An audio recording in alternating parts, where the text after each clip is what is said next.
네, 오늘 우리에게 주시는 주님의 말씀은 창세기 41장 50절에서 52절까지의 말씀입니다.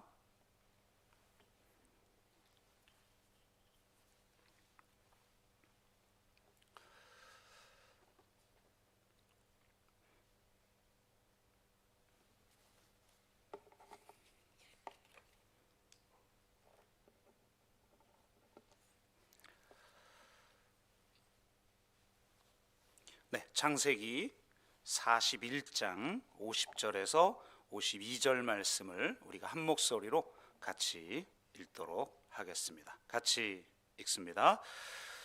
요셉이 그의 흉년이 들기 전에 요셉에게 두 아들이 나되 곧 온의 제사장 보디베라의 딸 아스낫이 그에게서 낳은지라. 요셉이 그의 장남의 이름을 므낫세라 하였으니 하나님이 내게 내 모든 고난과 내 아버지의 온 집 일을 잊어버리게 하셨다 하며, 차남의 이름을 에브라임이라 하였으니 하나님이 나를 내가 수고한 땅에서 번성하게 하셨다 함이었더라. 아멘.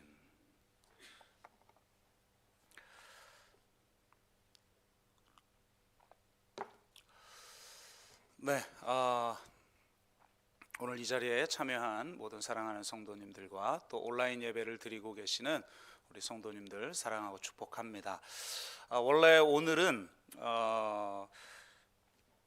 야고보서 강의 14번째 시간이자 마지막 본문을 다루는 시간입니다. 마지막 본문 주제가 미혹에 대한 건데요.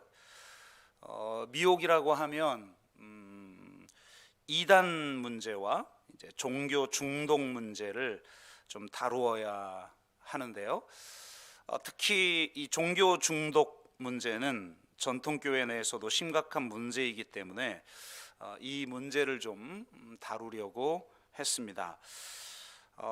하지만 일반화된 문제이면서도 워낙 낯선 주제이고 또 어려운 주제이기 때문에 아주 좀 어려운 설교가 될 가능성이 좀 높아서 한 주 더 숙성시킨 다음에 설교를 하는 것이 좋을 것 같다는 생각을 했습니다. 그래서 야고보서 마지막 강해는 다음 주에 하는 것으로 하고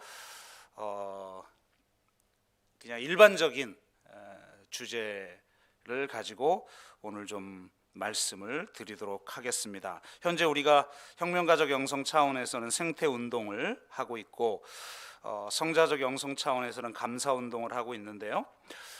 특히 이 감사 운동과 약간 연관된 주제로 말씀을 좀 나누도록 하겠습니다. 강해 설교가 아니라 주제 설교 방식으로 하는 점 양해를 바랍니다. 오늘 본문을 보면 요셉이 애굽의 총리가 되고 나서 아들을 낳았는데 장남 이름을 므낫세라고 하고 차남 이름을 에브라임이라고 짓습니다. 그러니까 이 이름이 갖는 의미가 무엇인지를 좀 개인적 차원의 영성에서 적용을 해보도록 하겠습니다. 특히 어떤 의미를 갖는지에 대해서 과거, 현재, 미래라는 차원에서 우리의 신앙의 모습을 좀 돌아볼 수 있는 그런 주제의 말씀을 나누도록 하겠습니다. 요셉의 모습을 보면서 우리의 신앙의 모습들을 돌아보고 재조정하는 그런 시간이 되기를 주의 이름으로 축복합니다. 우리가 세상을 볼 때 성자적 영성 차원의 시각과 혁명가적 영성 차원의 시각을 동시에 또 균형을 가지고 바라보아야 한다라는 말씀을 자주 드렸죠. 또 개인적 차원의 시각이 있고 공적 차원의 시각이 있는데 그 양쪽을 다 놓치지 않는 균형감 있는 시각이 매우 중요하다는 말씀을 제가 드렸습니다. 혁명가적 영성의 차원에서 세상을 본다는 것은 공적인 정의의 차원에서 세상을 보는 것이죠. 좀 더 제가 디테일하게 이야기를 하면 제가 코로나 관련 책에서도 말씀을 드렸듯이 생태, 정의, 평화 차원에서 세상을 바라보는 것입니다. 한 예를 들어보자면 최근 제가 그 능력주의에 대한 말씀을 드렸는데요. 그것의 문제점에 대한 이야기를 자세히 말씀을 드렸습니다. 그렇다면 대안이 뭔가 이렇게 생각해 볼 수가 있는데요. 이 세상은 결국 공정성을 이야기하면서 궁극적으로는 기회의 평등에 대해서만 이야기를 하지만 이 땅에 진정한 정의를 이루기 위해서 필요한 것은 조건의 평등이다라는 겁니다. 그런 의미에서 저는 이 기본소득제를 아주 강력하게 지지하는 그런 사람인데요. 기본소득이야말로 여호수아서의 땅 분배 사건과 예수님이 말씀하신 포도원 주인의 비유에 나타난 이 조건의 평등 정신을 실현하는 매우 좋은 정책이라고 저는 개인적으로 생각하고 있습니다. 그러니까 이런 또 주장을 하면 이런 정책이 사람을 게으르게 만든다라는 비판을 하죠. 굉장히 일리가 있는 비판이라고 생각을 합니다. 하지만 정확하지는 않은 이데올로기적인 비판이라고 할 수 있어요. 실제로 기본소득을 실험했던 수많은 사례가 있습니다. 여러분, 이런 게 실험이 안 된 것처럼 생각되지만 공부를 조금만 해보면 이 전 세계에서 여러 실험이 있었습니다. 그런데 대부분의 실험이 사실 매우 성공적인 결과를 만들어냈습니다. 우리가 염려한 것과는 상반된 결과들을 만들어냈죠. 무엇보다도 가난한 사람들은 게으른 사람이 아닙니다. 다만 대역폭이 작은 사람이라고 할 수가 있어요. 이 대역폭이라고 하는 개념이 굉장히 중요한데 이것을 말한 사람은 하버드 대학 경제학 교수인 셀딘 멀레이너선이라는 사람이에요. 참 이름이 좀 어려워요. 유명한 사람들은 저도 좀 이름을 어렵게 지을까 이런 생각이 들기도 하는데 멀레이너선이라고 하는 사람인데 그가 프린스턴 대학 심리학 교수인 엘다 샤퍼와 함께 결핍의 경제학이라는 책을 썼어요. 저는 이거 아주 중요한 책이라고 생각이 드는데요. 이 책에 재미있는 실험이 나와요. 두 가지 실험을 하는데 하나는 어떤 질문에 답을 하게 하는 거예요. 이런 질문입니다. 차량 수리비가 $150가 든다고 합니다. 수리를 하시겠습니까? 이게 질문입니다. 질문에 답을 한 사람들의 소득 수준도 조사를 합니다. 그리고 또 다른 실험을 하는데 똑같은 질문인데 액수만 달라요. 차량 수리비가 $1,500 든다고 합니다. 수리를 하시겠습니까? 이런 질문을 합니다. 근데 사실 이 질문은 이 실험의 목적이 아니에요. 이 질문을 하고 나서 답을 들은 다음 소득 수준 조사를 하죠. 그리고 나서 중요한 거는 인지 능력 테스트를 해요. 이 질문에 응답을 한 사람들에게 인지 능력 테스트를 합니다. 근데 재미있는 하나의 결과가 나왔는데요. 차량 수리비가 $150가 듭니다. 수리를 하시겠습니까? 라는 질문에 답을 한 후 인지 능력 테스트를 했을 때는 고소득자나 저소득자, 소위 말해서 가난한 자나 부자들이나 결과가 차이가 없습니다. 그런데 놀랍게도 $1,500의 수리비에 대한 질문을 받은 다음 인지능력 테스트를 했을 때는 결과가 확연하게 차이가 납니다. 저소득층 사람들의 점수가 확연하게 떨어집니다. 이것을 이렇게 분석합니다. 이 경제학과 교수와 심리학과 교수가 이렇게 분석을 하는데요. 가난한 사람들에게 $1,500는 굉장히 큰 금액이라는 거예요. 그러면 수리를 해야 될지 말아야 될지를 판단할 때 엄청난 에너지가 든다는 거예요. 굉장히 많은 생각을 해야 되는 거죠. 돈을 좀 더 벌어야 되나? 내가 좀 더 일을 해서 아르바이트를 해서 혹은 더 일을 초과 근무를 해서 돈을 더 벌어야 하나? 아니면 보험금을 깨야 하나? 아니면 돈을 빌려야 하나? 아이들 대학 등록금을 위해 저축해뒀던 돈을 깨트려야 하나? 이런 여러 가지 생각을 하느라 에너지를 다 쓰는 거죠. 그리고 나서 인지능력 테스트를 하니까 확연하게 결과가 떨어지는 거예요. 그런데 부자들에게는 150달러나 1,500달러나 별반 차이가 없죠. 그러니까 고민할 필요가 없는 거예요. 부자들하고 대화해 보셨습니까? 어디 투자를 했는데 목사님 이번에 손해봤어요 그래요 저한테. 그래서 물론 우리 교회는 부자들이 없으니까 이 신방은 이전 교회에서 신방입니다. 그러셨어요? 그래서 손해를 봤대요. 그래서 얼마를 손해봤는데요? 그랬더니 뭐 한 1억 5천 손해봤어요 목사님. 1억 5천을 손해본 이야기를 저렇게 표정 하나 변하지 않고 이야기할 수 있는 게 부자구나, 이런 생각을 했습니다. 저는 150만 원만 손해봐도 손 떨리는데. 그러니까 이 두 번째 질문 이후의 인지능력 테스트에서는 결과가 확연한 차이를 나타내게 된 거죠. 이 멀레이너서는 이를 대역폭이라고 표현을 합니다. 이 bandwidth라고 하는 건데요. 이 한마디로 정신적 처리량 혹은 정신적 처리 능력이라고 풀이할 수 있겠죠. 이 멀레이너서는 이 대역폭에 세금이 매겨진다고 표현을 합니다. 확실히 이 경제학자라 그런지 표현이 기가 막히죠. 대역폭이 작은 사람들은 그러니까 이거 처리해야 될 문제들의 치르는 대가 이렇게 이해를 할 수가 있겠죠. 그런데 대역폭이 작은 사람들은 그 세금을 낼 만한 여유분이 거의 없다는 거예요. 그러니까 다른 말로 말하면 가난한 사람들은 대역폭의 과도한 세금을 이미 지불하고 있는 상태라는 거예요. 그들은 적은 대역폭을 가지고 당장 해결해야 할 많은 일들을 감당하고 있는 거죠. 그래서 단기적인 문제밖에는 처리하지 못한다고 합니다. 그러니까 결핍은 터널링 사고를 만들어내는데요. 그러니까 여러분 터널 지나갈 때 좌우 살피지 않잖아요. 오직 끝에 있는 그 불빛만 바라보고 달리죠. 그러니까 그 한 가지 외에는 다른 것을 볼 여유가 없는 거예요.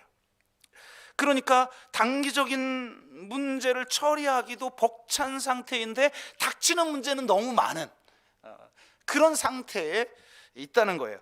그들에게는 풍요가 주는 느슨함, 그러니까 150달러든 1,500달러든 상관없이 똑같이 반응할 수 있는 그 여유, 그 마진, 이게 없는 거죠. 이거는 돈뿐만 아니라 우리 마음도 그런 거예요. 밖에 나가서 그냥 사람들을 상대하는 일을 하다가 집에 돌아오면 말하고 싶지가 않은 거죠. 그런데 하루 종일 있었던 집안 식구는 어떻게든 하루 종일 있었던 이야기를 하고 싶은데 이게 대역폭이 이제 다 바닥이 난 거예요. 그러니까 그냥 짜증만 내는 거죠. 그러니까 집안이 분위기가 안 좋잖아요. 그러니까 안식일이 필요한 거죠. 어쨌든 그러니까 이 멀레이너선에 의하면 외적으로 보여지는 모습 말고 대역폭을 기준으로 해서 비교를 하면 가난한 사람들이 부자들보다 사실은 훨씬 열심히 살고 있다는 겁니다. 단지 대역폭이 작다는 거예요. 그래서 그럼 이걸 어떻게 해결해야 되느냐? 이 경제학 교수와 이 심리학 교수들이 낸 여러 가지가 있어요. 근데 그 여러 가지 구체적 대안의 원리가 뭐냐? 결국은 대역폭을 높이는 방법밖에 없다는 거예요. 그러면 이 대역폭을 높이는 가장 좋은 방법이 뭐예요? 기본소득이죠. 대역폭을 확장시킨 다음에 내 삶을 추구하게 만드는 거예요. 내 삶의 질을. 그러니까 저는 그런 의미에서 하나님의 정의가 이 땅에 이루어지기 위해서 이 대역폭을 높이는 그런 정책들이 굉장히 중요하다라는 거예요. 그리고 우리는 개인적으로 이 대역폭이 작기 때문에 지금 단기적인 문제밖에 해결하지 못하고 그 단기적인 닥쳐오는 그런 문제들에 허덕이는 사람들을 이해하고 공감해야 돼요. 단지 우리는 외적인 모습만 보면서 왜 이렇게 게으르냐, 왜 미래를 준비하지 않느냐, 이렇게 질문해서는 안 된다라는 거죠. 이렇게 혁명가적 영성을 가지고 공적 차원을 접근할 때 공평과 정의라는 시각이 굉장히 중요합니다. 공적 차원에 대해 생태, 정의, 평화의 3차원적 접근이 필요한 거죠. 이를 위해서 우리는 구조적 악과 싸워야 하고 공동체적 대안을 만들어가야 합니다. 하지만 개인적 차원과 성자적 영선 차원도 존재하는 거죠. 이 차원에서는 개인의 자율성과 책임성이라는 것이 굉장히 중요해지기 시작합니다. 특히 대안이 온전히 세워지지 않고 공동체적 역량이 부족하거나 구조적 악의 힘이 강할 때 이 두 가지 차원에서 자신의 역량을 스스로 키워나가는 것은 더욱 중요해지죠. 조건의 평등이 당장 이루어질 수 없을 때 우리는 풍부한 대역폭을 스스로 만들어내지 않으면 안 됩니다. 여기에서 자율성과 책임성은 매우 중요해지죠. 우리가 감사운동을 하는 이유도 이 두 가지 도덕적 역량을 높이기 위한 것이기도 합니다. 물론 자율성과 책임성이라는 도덕적 역량을 높이는 것도 무조건적으로 한 개인에게만 맡겨서는 안 되는 걸 전제로 하고 말씀을 드려보겠습니다. 이런 차원에서 우리는 완전히 홀로 애굽에 던져진 요셉을 통해 과거, 현재, 미래라는 세 가지 차원에서 어떻게 자율성과 책임성을 키워나갈 것인지에 대해서 한번 우리가 살펴보도록 하겠습니다. 먼저는 과거적 차원인데요. 이는 자신의 과거에 대한 태도를 말한다고 할 수 있습니다. 요셉은 먼저 자신의 과거의 문제가 해결되었음을 고백합니다. 요셉이 장남의 이름을 므낫세라고 지은 이유는 다음과 같습니다. 하나님이 내게 내 모든 고난과 내 아버지의 온 집 일을 잊어버리게 하셨다 하며. 너무나 멋진 고백이죠. 여러분 잘 아시듯이 요셉은 다른 형제들에 의해 죽임을 당할 뻔합니다. 구덩이에 던져지죠. 그러다가 애굽에 팔려갑니다. 그곳에서 인생 역전이 일어나고 잘 나가나 했더니 모함을 받아 감옥에 가게 됩니다. 참 기구한 인생이죠. 네, 구덩이에 던져졌다가 감옥에 버려집니다. 구덩이에서 감옥으로의 인생, 굉장히 참 기구한 인생이라고 할 수 있어요. 어쩌면 평생 자신의 과거를 돌아보며 한탄할 수도 있었고 자신을 피해자 위치에 놓고서 형제들과 보디발의 아내를 저주하며 보낼 수도 있었을 겁니다. 하지만 그는 그렇게 하지 않았어요. 그는 도리어 자신의 그 과거를 보며 감사했습니다. 이전에 자신의 평가에 의해 규정된 과거는 잊어버렸어요. 다만 새롭게 자신의 과거를 재해석했습니다. 재해석한 것에 의하면 그는 애굽이나 감옥에 버려진 것이 아닙니다. 그는 하나님에 의해 애굽과 감옥에 심겨진 것이죠. 그는 버려진 것이 아니라 하나님에 의해 심겨진 것입니다.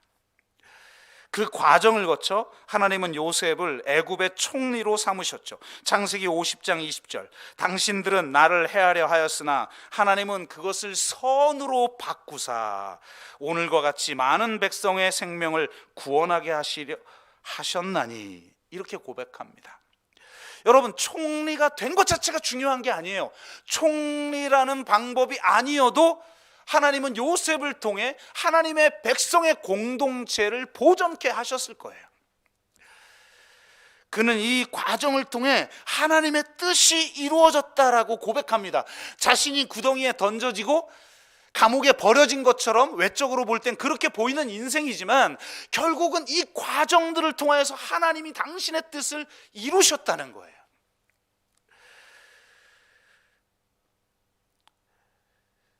이전의 시각으로 해석된 과거는 완전히 잊고 이제 새롭게 재해석된 과거를 바라보며 그는 감사할 수 있게 됩니다. 요셉은 지금 므낫세라는 이름을 통해서 자신의 과거를 바라보며 하나님 앞에 감사할 수 있는 거예요. 우리가 요즘 매일 감사 노트를 쓰고 있는데 여러분 정말 잠자기 전에 진정으로 오늘 하루라는 과거를 마무리하면서 정말 감사하고 있습니까? 하나님의 뜻이 이루어진 사건으로 재해석하며 하나님 앞에 정말 감사하고 있습니까? 과거에 대한 책임 있는 태도를 보여주는 가장 중요한 지표가 감사와 용서예요. 우리는 상처 입은 과거에 대해서도 감사하며 살고 있습니까? 우리는 도저히 용서하기 힘든 사람들을 용서하고 있습니까?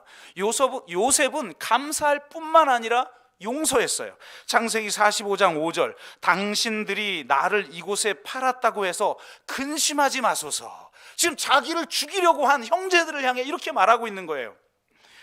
하나님이 생명을 구원하시려고 나를 당신들보다 먼저 보내셨다는 거예요. 버려진 게 아니라 하나님이 보내셨다는 거예요. 그렇기에 그들을 용서한 거죠. 여러분, 그들을 용서했다고 해서 그들이 잘못이 아니라는 게 아니잖아요. 그 악을 하나님이 선으로 바꾸셨다는 거예요. 그래서 그들을 용서할 힘이 있다는 거예요. 그리스도인은 예수 그리스도의 십자가의 능력을 경험한 사람들이에요. 도저히 이 세상 사람들로서는 용납할 수 없고 용서할 수 없지만 십자가의 은혜를 경험한 사람들은 용서할 수 있어요. 그게 그리스도인이에요. 세상 사람들과 다른 가장 중요한 특징, 감사와 용서예요. 여러분, 요셉처럼 감사하며 용서하며 살아가는 저와 여러분 되시길 바랍니다. 감사에 대해서는, 용서에 대해서는 수도 없이 이야기를 했으니까 간단하게 넘어갑니다. 다음은 현재적 차원입니다. 요셉은 차남의 이름을 에브라임이라고 져요. 차남 이름을 에브라임이라고 진 이유를 그는 이렇게 얘기합니다. 하나님이 나를 내가 수고한 땅에서 번성하게 하셨다 함이었더라. 이는 현재적 차원을 의미해요. 이것은 단지 세상적인 시각으로 바라봤을 때의 성공과 형통을 말하는 게 아니에요. 지금 여기에 함께 하시는 하나님을 경험했다는 고백이에요. 하나님이 당신의 목적을 나를 통해 이루셨다는 고백이에요. 지금 그분이 나와 함께 하시고 계시다는 고백이에요. 기독교에서 말하는 형통은 물질의 소유나 세상에서의 성공을 의미하는 것이 아니라 하나님과의 동행입니다. 지금 여기에 나와 함께 하시는 하나님을 경험하는 삶을 살고 있다는 고백이에요. 요셉의 이야기에서 가장 많이 나오는 구절 중 하나가 무엇입니까? 여호와께서 요셉과 함께 하심으로. 아멘. 하나님이 지금 여기에 나와 함께 하신다라고 하는 이 현존의식, 이 의식 속에 나는 살고 있다, 이렇게 지금 요셉이 고백하고 있는 거예요. 현재적 차원에 대해서는 제가 성자와 혁명가 제1부 3장 까닭없는 믿음 외라는 물음 없이와 2부 2장 기쁨 시간 초월과 공간 초월이라는 장에 잘 나와 있으니까 참고를 좀 하시면 좋을 것 같고요. 좀 다른 이야기를 하자면 하나님이 함께하는 사람에게 나타나는 특징이 현재적 차원에서 보면 두 가지인데요. 만족과 몰입이에요. 현재적 행복은 즐거움과 쾌락을 추구하는 삶에서 오는 것이 아니라 기쁨과 만족의 힘으로 살아가는 삶에서 오는 거예요. 사람들은 순간적인 즐거움이나 쾌락을 추구하며 살아가요. 하지만 진정한 기쁨과 만족이 무엇인지를 모르고 살아갑니다. 제가 전에 현대인들의 특징적인 질병이 우울증인 이유, 그러니까 신경증적 질병이 현대의 질병인 이유, 그 이유 중 하나가 자과잉 이다라는 말씀을 드렸어요. 우울증이 1960년대보다 10배 많아졌다고 하고 그 중간값이 전에는 29.5세, 그러니까 약 30세였는데 지금은 14.5세. 그러니까 지금은 청소년들이 우울증을 앓고 있는 거예요. 심각한 거죠.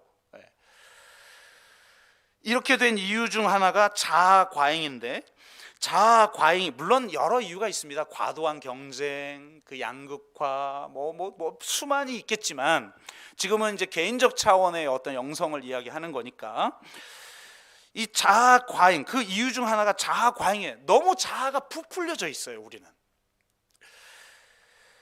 그러다 보니까 이 자아 과잉에 빠진 현대인들은 지나치게 자아 도취를 추구하게 되고, 그것을 위해 값싸고 일시적인 쾌락을 추구한다는 겁니다. 따라서 우울증 확산의 원인 중 하나는 현대인들이 행복을 얻기 위해 손쉬운 방법들에 지나치게 의존하고 있기 때문에 발생하는 거예요.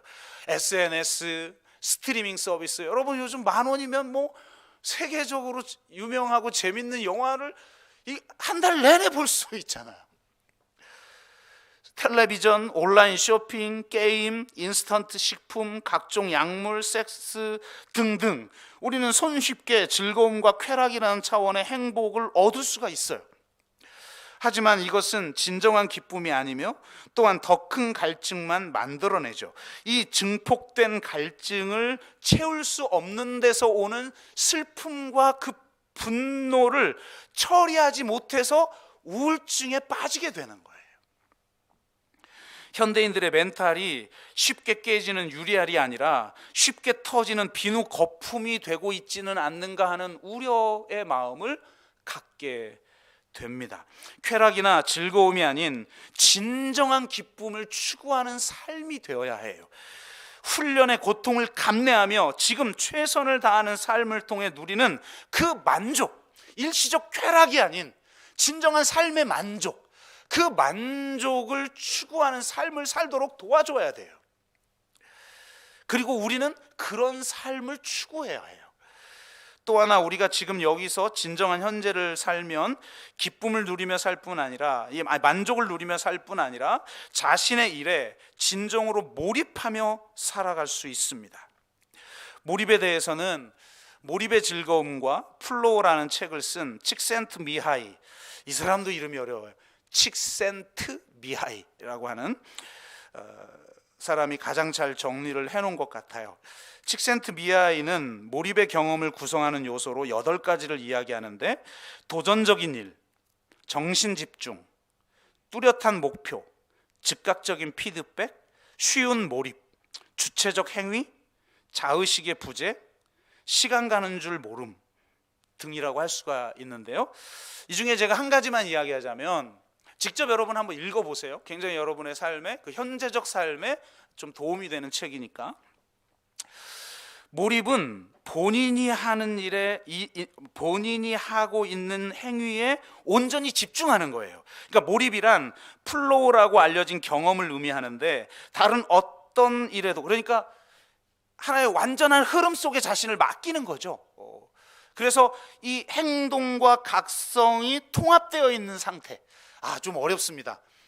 근데 여러분 어쨌든 자신을 완전히 잊고 어떤 것에 이렇게 몰입해 본 경험이 있잖아요. 그냥 뭐 신나죠. 그냥 뭐 아드레날린이 그냥 막 발생하죠. 자연스럽게. 이런 쾌락을 추구하는 데서 오는 아드레날린이 아니라 이 진정한 기쁨에서 오는 거 있잖아요. 왜? 이런 사람은 현재 일에 완전하게 집중하기 때문에 모든 문제들이 사라지고 자의식도 사라집니다. 몰입하지 못하고 게으름을 피우는 사람이야말로 자기 자신을 늘 의식하는 사람이에요. 자아 과잉에 빠져서 나는 지금 행복한가? 나는 지금 중요하게 인정받고 있는가?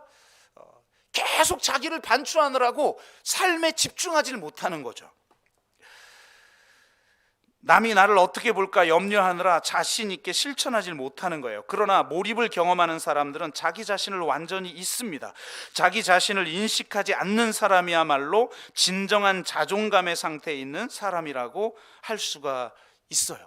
지금 내가 하나님 안에 있을 때만 우리는 자아 부재를 겪어요.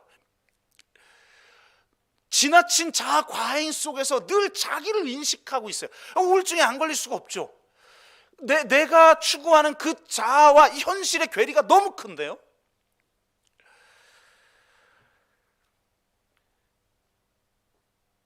우리가 보통 몰입하면 주로 예를 스포츠나 예술계 예를 들어요. 그 몰입의 즐거움이나 플로우 책도 예화 중에 가장 많은 예화가 예술하는 사람들 혹은 스포츠하는 사람들. 사실 쉬워요. 예술과 스포츠는 몰입하기가 쉬워요. 근데 여러분의 삶의 일상 속에서 여러분 그 일에 몰입한다라는 거 쉽지가 않죠. 그러나 우리가 지금 여기에 나와 함께 하시는 하나님에 대한 그 임재의식 속에 있을 때 우리는 자아 부재를 경험하면서 오직 지금 여기에서 만족을 얻고 몰입하게 돼요. 내가 어떤 상황에 있든 여러분 요셉을 보세요. 감옥에 억울하게 빠졌는데 거기서 한탄을 하며 살아가지 않아요. 도리어 그 감옥에서 총무 역할을 미리 훈련하죠. 애굽의 총리 역할을 하는 훈련을 감옥에서 먼저 해요. 지금 여기에서 만족하고 지금 여기에서 최선을 다해 몰입해요. 과거를 돌아보거나 미래를 생각하며 내가 지금 여기서 뭘 하고 있지, 이게 우리를 힘 빠지게 만드는 거잖아요.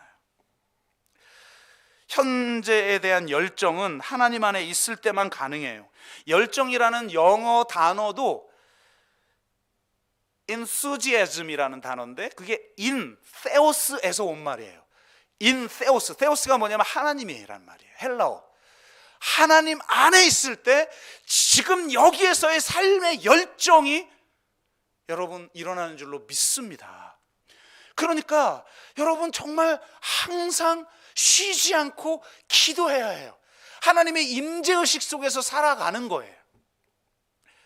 그러지 않으면 놓쳐요. 지금 여기를 놓치게 되는 거예요.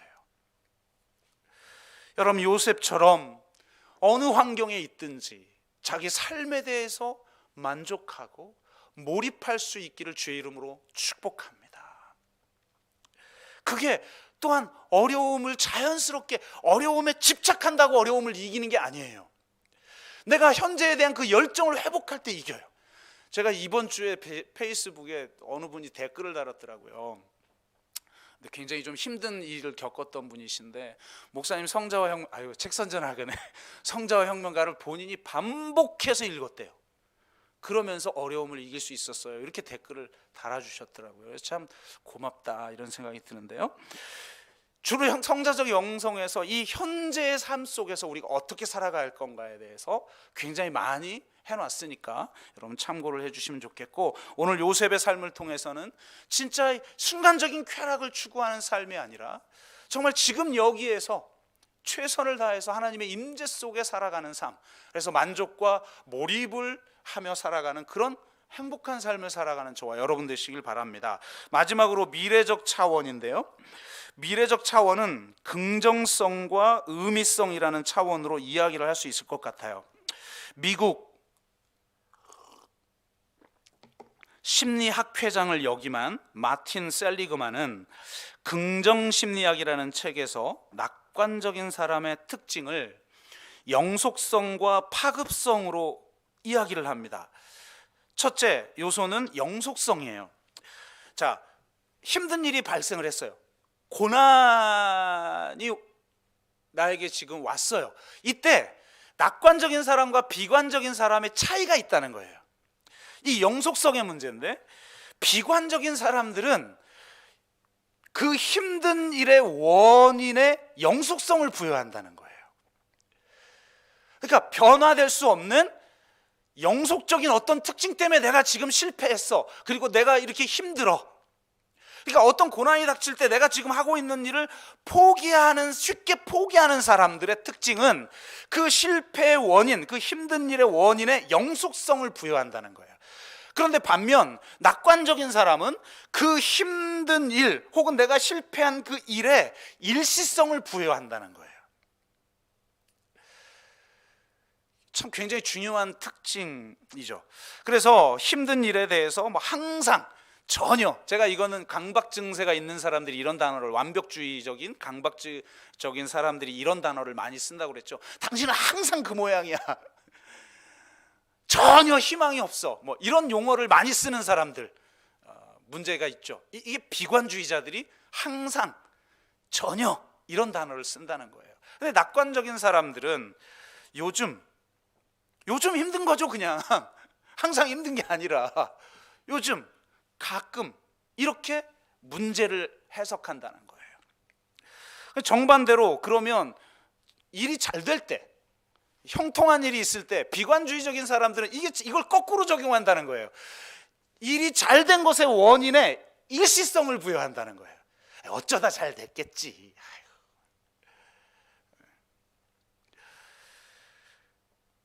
좋은 일이 일어난 원인을 기분이나 어떤 일시적인 것에서 찾는 거예요. 그런데 이를 쉽게 포기하지 않는 사람들은 좋은 일의 원인을 자신의 특질이나 능력이라는 영속적인 원인 때문이라고 해석을 하는 경향이 있다는 거예요. 이게 여러분 사실이냐 아니냐, 진리 차원에서 바라보는 게 아니라 지금 특징을 이야기하고 있는 거예요. 긍정적인 사람들은 도리어 성공할 때, 일이 잘 될 때 이것이 영속적인 원인에 의한 결과라고 받아들인다는 거예요. 굉장히 긍정적으로 바라보는 거죠. 또 하나의 특징은 파급성인데요, 비관주의자들은 한 가지 일이 잘못되면 삶 전체가 잘못된 것처럼 군다는 거예요. 뭔 일이 안 되면 아유, 내 인생이 그렇지 뭐.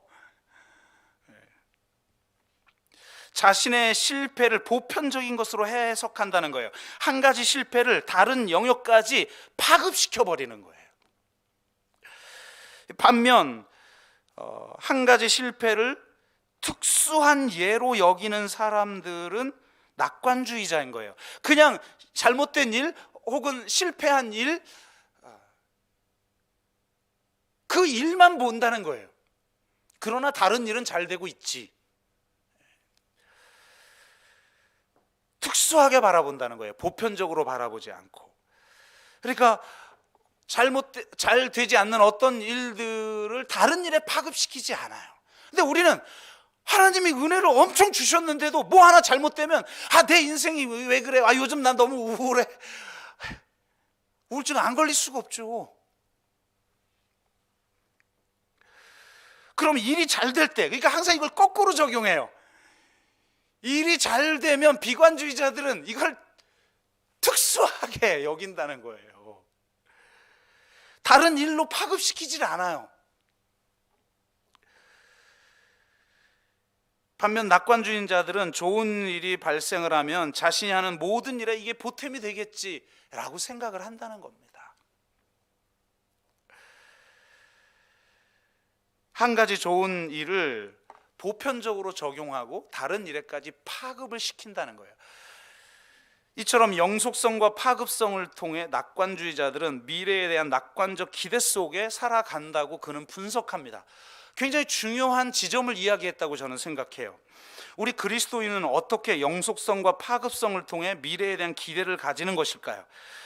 그것은 하나님의 계획과 약속에 대한 기대 때문에 미래에 대한 낙관적 기대 속에 살아갈 수 있는 거예요.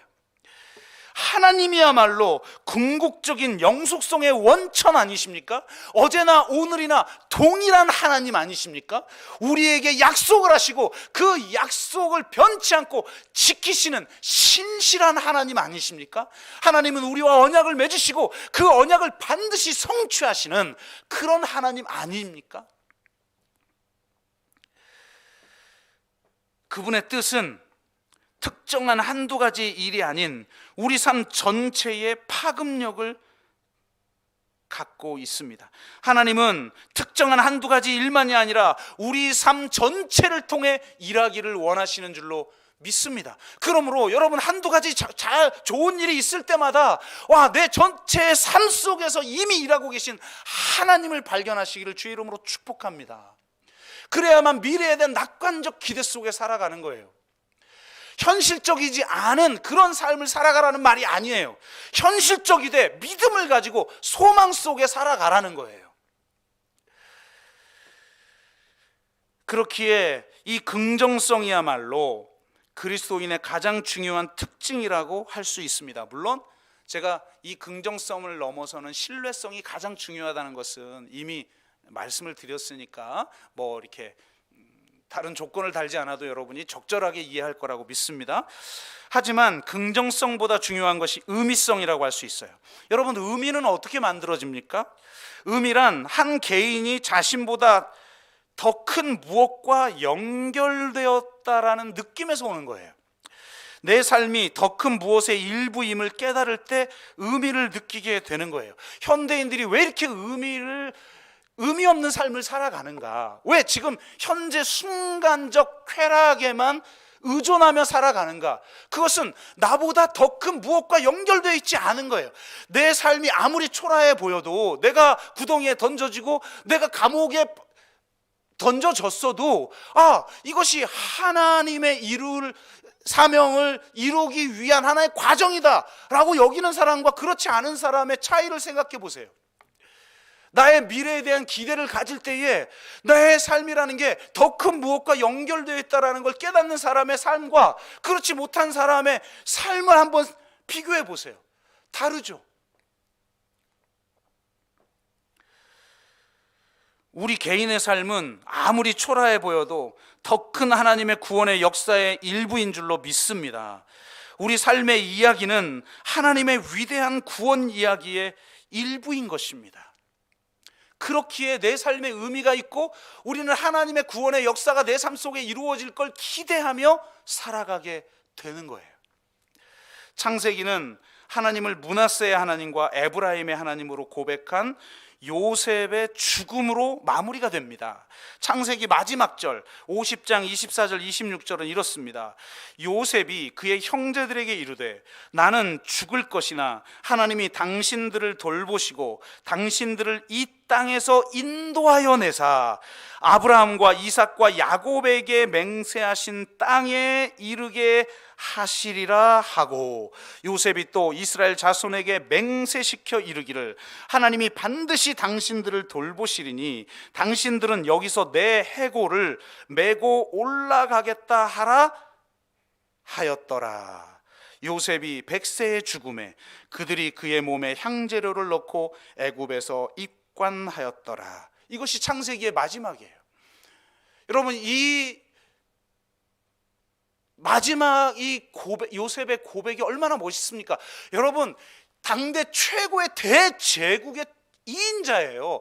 내가 왕의 혈통으로 태어나지 않는 한 갈 수 있는 최고의 자리에 요셉은 간 거예요. 그게 그에겐 중요한 게 아니에요. 그게 삶의 목적이 아니에요. 세상에서 성공이 그의 목적이 아니에요. 하나님의 약속이 성취되는 거예요. 아브라함에게 하나님이 약속하신 그 언약, 아브라함의 하나님, 이삭의 하나님, 야곱의 하나님이 약속하신 그 약속의 성취가 그 요셉의 삶의 목적이었던 거예요.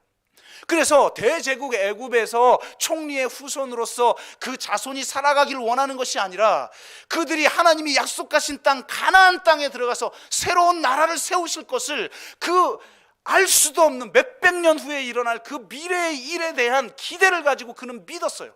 그래서 너희들을 하나님이 반드시 이 애굽에서 건져내실 텐데, 나가게 하실 텐데 그때 반드시 내 해골을 가지고 나가야 한다. 맹세케 해요.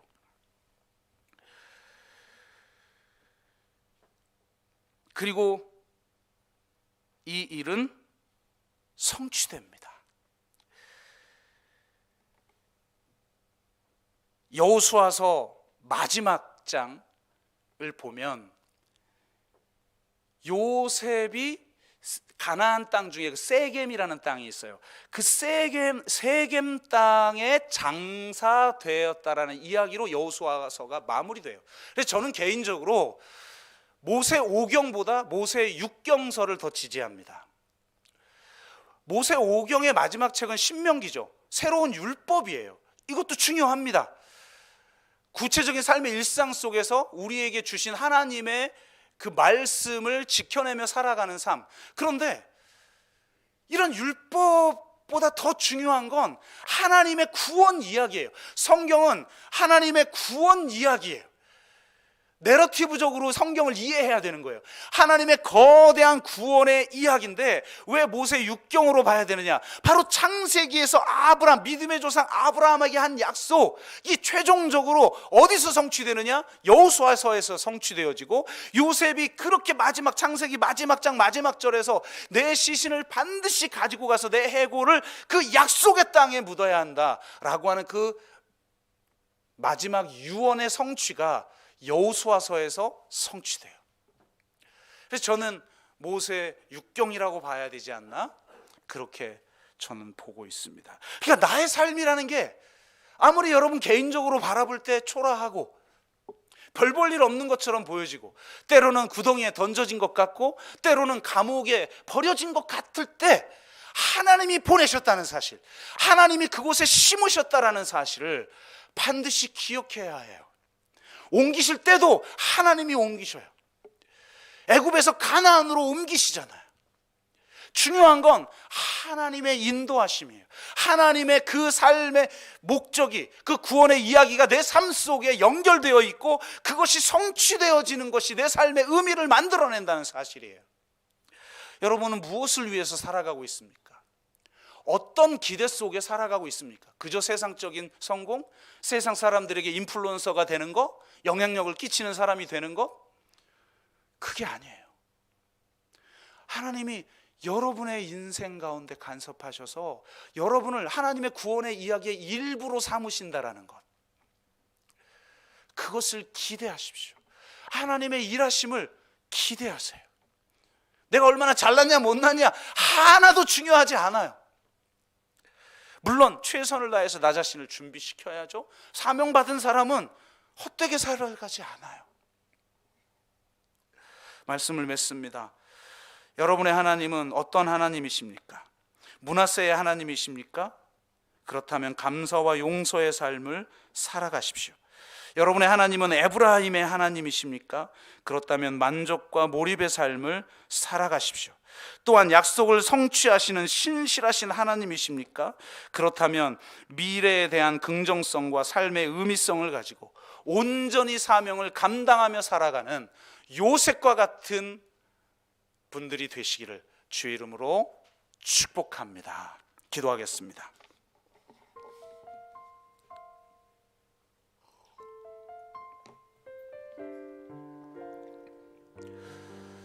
여러분은 지금 과거를 어떻게 받아들이고 계십니까? 내가 지금 구덩이에 있든, 내가 감옥에 있든, 혹은 애굽의 총리의 자리 같은 그런 자리에 있든, 내가 어느 곳에 있는 것은 중요한 것이 아닙니다. 바로 그곳에서 하나님의 임재 속에 하나님과 동행하며 살아가는 것입니다. 그런 만족과 몰입의 삶을 살아가고 있는가? 아무리 힘들고 어려워도 세상적 성공이 아니라 하나님의 구원의 역사가 내 삶에 일어나기를, 그것이 내 일을 통해서든 이 지역을 섬기는 삶을 통해서든 또 전도를 통해서든 가정을 통해서든 그 하나님의 뜻이 온전하게 이루어지기를 위해서 기도하는 시간을 갖겠습니다. 우리가 함께 기도합니다. 하나님, 나의 하나님은 므낫세의 하나님이십니다. 내 그 힘들었던 삶, 때로는 고난의 삶, 때로는 실패의 삶, 그 많은 삶을 겪었지만 하나님은 그것을 선으로 바꾸사 나의 아픔을 잊게 하시고 하나님의 사랑의 시각으로 과거를 바라보며 감사하고 용서하는 삶을 살게 하십니다. 내가 지금 서 있는 지금 여기의 자리가 어느 자리이든 하나님의 임재 속에서 일시적인 쾌락과 즐거움이 아닌 진정한 기쁨과 온전한 만족을 누리며 나에게 주어진 일에 온전히 몰입하며 최선을 다해 살아갈 수 있도록 인도하시니 감사를 드립니다.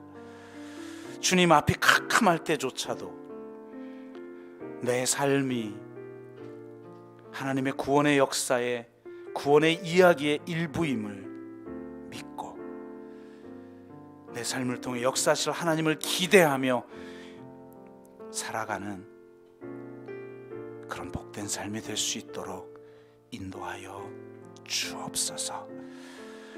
그렇게 우리 한 사람 한 사람 가운데 함께 하시는 하나님, 아브라함의 하나님, 이삭의 하나님, 요셉의 하나님, 야곱의 하나님, 그리고 나의 하나님, 그리고 우리의 하나님 역사하여 주옵소서. 감사드리며 예수 그리스도의 이름으로 기도드리옵나이다. 아멘.